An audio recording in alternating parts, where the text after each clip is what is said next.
அனைவருக்கும் ஆண்மநேய அன்பு வணக்கங்கள். மனமும் நோயும். நோய்கள் எப்படி வருகிறது என்பதை நாம் தெரிந்து கொள்வது மிக மிக அவசியமாகும். தவறான உணவு முறையால் நோய்கள் வரும். 90 விழுக்காடு நோய்கள் மனத்தின் மூலமாகவே வருகிறது. அவைகளை சரி செய்து உடலை காப்பாற்றுவோம், உயிரை காப்பாற்றுவோம்.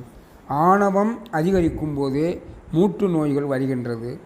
நிறைவேறாத ஆசைகளால் உணர்வுகள் அடக்கப்படும் பொழுது இதய நோய்கள் வருகிறது.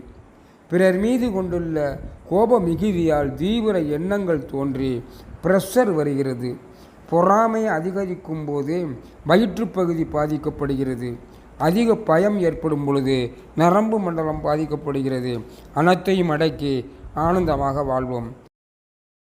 எல்லா உயிர்களையும் தம் உயிர் போல் எண்ணுங்கள். அனைத்து நோய்களும் நீங்கும்.